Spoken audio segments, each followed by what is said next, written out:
Здравствуйте, дорогие друзья! Сегодня мы с вами начнем новый учебный курс, который будет называться «Утренние молитвы». Из самого названия видно, о чем пойдет речь. Все содержание курса я разделил на 18 тем, и почти каждую тему упаковал в одно занятие. Почти каждую, не все. Таким образом, у нас с вами будет всего около 20-22 занятий, но при этом очень много информации. Что мы не будем изучать в рамках данного курса? Мы не будем изучать начало молитв. Мы это изучали в рамках курса «Введение в молитвенную практику».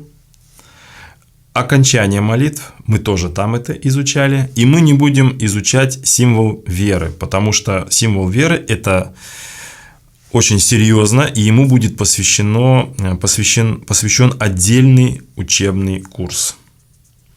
Какова цель всего мероприятия? Я хотел бы показать вам красоту и глубину тех молитв, которые входят в состав утреннего молитвенного правила. Вот только так. Красоту и глубину. Я не собираюсь вас призывать к молитве, заставлять молиться именно так, а не иначе, замуровывать вас в некие рамки, вот молитвенное правило, и ни шаг в сторону. Нет, этого всего я делать не буду. Вот красота, вот глубина, то есть некий ключ к пониманию, а дальше сами.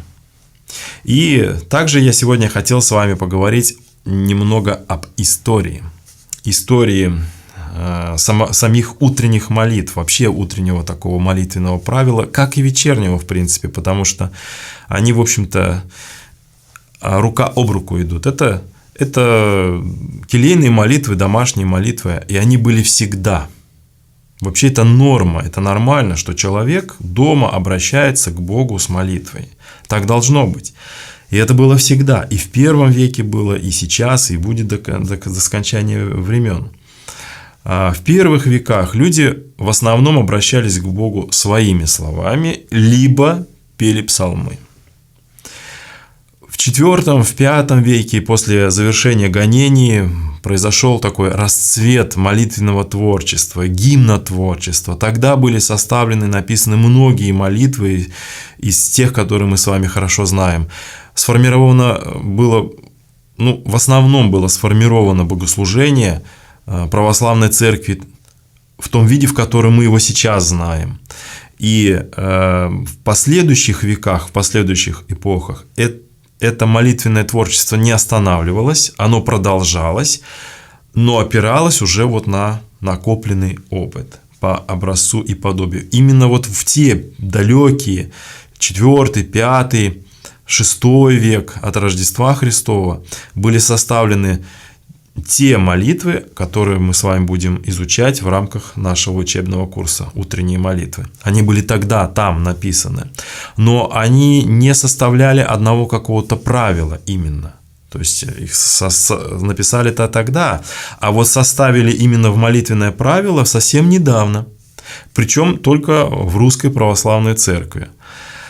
Лет 200-300 назад эти молитвы были соединены в такое чинопоследование и закрепились и утвердились.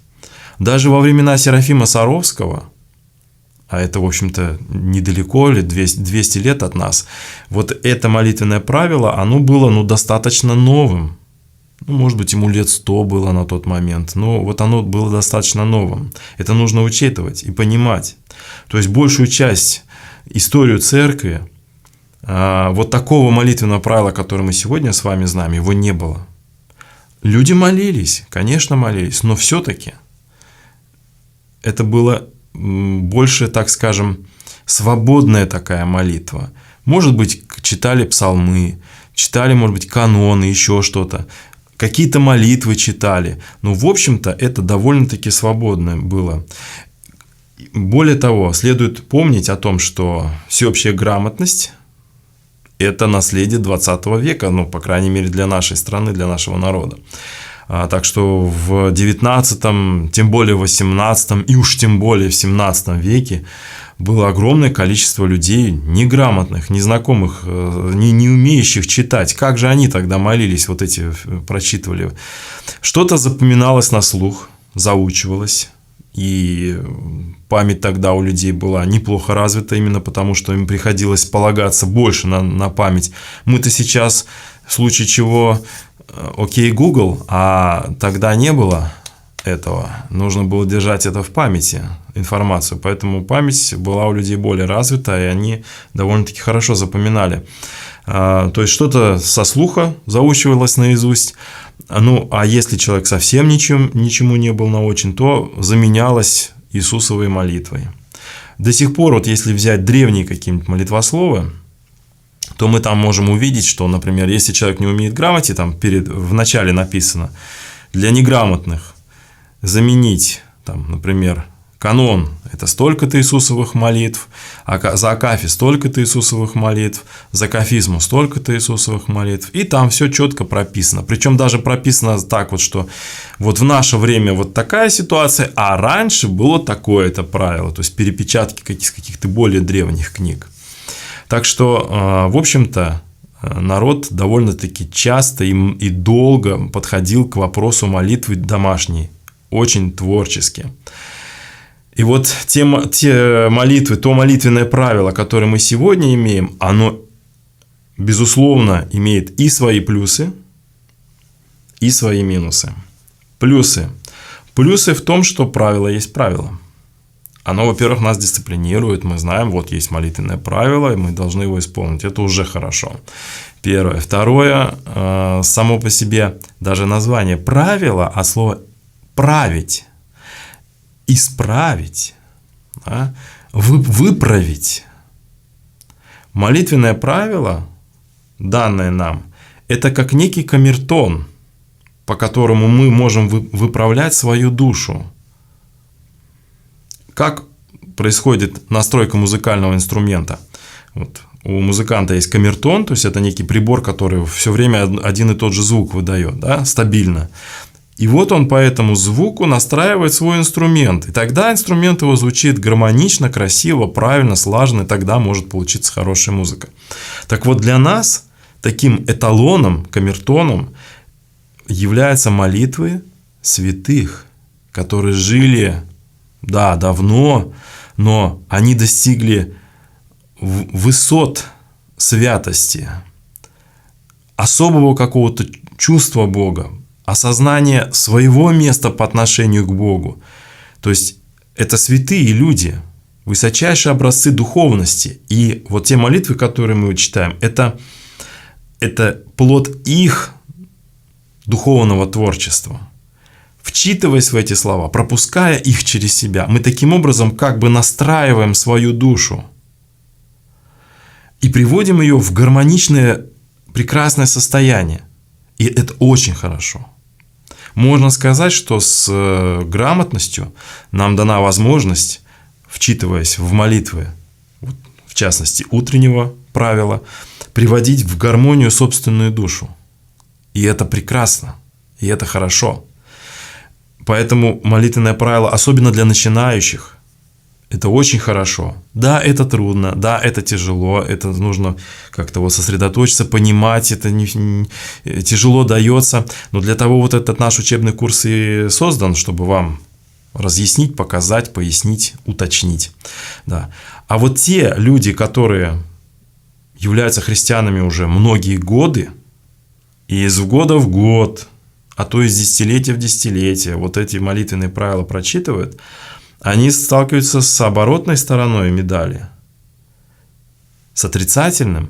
То есть это некое молитвенное правило, которое вот оно такое и все. И в этом тоже есть минус. Дело в том, что наше церковное богослужение, хотя оно и кажется некоторым людям какой-то жесткой такой системой, да, где все четко прописано, и молитвы регламентированы, и вот заранее указано, что нужно петь и что нужно читать. Да, это так, но внутри те, кто знаком с православным богослужением, знают прекрасно, насколько это внутри гибкая система. Есть молитвы, которые службу в службу каждый день повторяются. Да, они есть. И структура, вот она повторяется, она есть. Но есть молитвы, которые меняются от дня к дню, по дням недели. В понедельник вот такие молитвы, во вторник другие, в среду третьи и так далее. Опять до понедельника дошли, опять повторяется. То есть такой недельный круг. Да? Есть еще круг, ну скажем, актоихный. То есть когда исполняются молитвы вот на этой неделе, вот такие молитвы. Такого первого гласа, их всего 8. Через 8 недель опять возвращаемся, повторяем опять первый глаз. А так 2, 3, 4, 5, 6, 7, 8. То есть даже не каждую неделю все повторяется, а меняется. А есть еще годовой цикл. И мы знаем, что, например, там праздник какой-то, предпразднество, попразднество какого-то великого 12-го праздника. Это вот оно бывает раз в год. И все. Служба Рождества Христова – это только на Рождество Христово. И все, она повторится только через год. И то, вот, скажем, некие песнопения, ну, допустим, не Рождества Христова, допустим, а возьмем, ну, например, Покрова Престой Богородицы. Очень чтимый нашим народом праздник. Но вот в этом году Покрова Престой Богородицы пришелся, например, на среду, а в следующем году он придется на четверг или на вторник. И в этом году он пришелся на 2 глаз Актоиха, а в следующем году он придется на 7. Ну, к примеру. То есть меняется все. И те люди, которые знают, как это функционирует, понимают, что одинаковых служб не бывает. Они все разные. Несмотря на то, что при кажущейся одинаковости, они все внутри себя, они все разные. И повторяется цикличность богослужения раз, наверное, в 25 лет, а может быть даже и еще реже. Вот за такое количество времени ни одной похожей службы. Таким образом, богослужение соединяет в себе, с одной стороны, какую-то жесткость, четкость, вот именно структурность, вот именно так и не иначе, а с другой стороны одновременно и гибкость сочетает. Подход. Сейчас вот пост идет, постные песнопения поются, потом праздник наступил, там торжественное что-то, радостные какие-то вещи. То есть все меняется, молитвенное вот это воздыхание к Богу, возношение, благодарение к Богу, оно очень разное в богослужении. А вот в келейных, получается, правило, оно всегда одинаковое. Вот в этом вот есть минус. Я скажу свое мнение, свой взгляд. Это спорная вещь, с ним можно не соглашаться, можно поспорить и обсудить это в комментариях, пожалуйста, пишите. Но я считаю, что люди, которые молятся, исполняют молитвенное правило, тщательно и настроили свой, так сказать, инструмент, да, свою душу, свое сердце, могут в какой-то момент подойти творчески к процессу и что-то изменить, что-то поменять, заменить. Например, чтение вот уже привычного молитвенного правила заменить на, например, акафист или на кафизму поменять, или на 2 канона, или на 1 канон, или еще как-то творчески подойти, или что-то добавить в молитвенное правило. Ну, то есть подойти как-то к процессу, ну, более, так сказать, гибко, не оставаясь вот в каких-то жестких рамках вот такого прокрустового ложа, что только так и не иначе.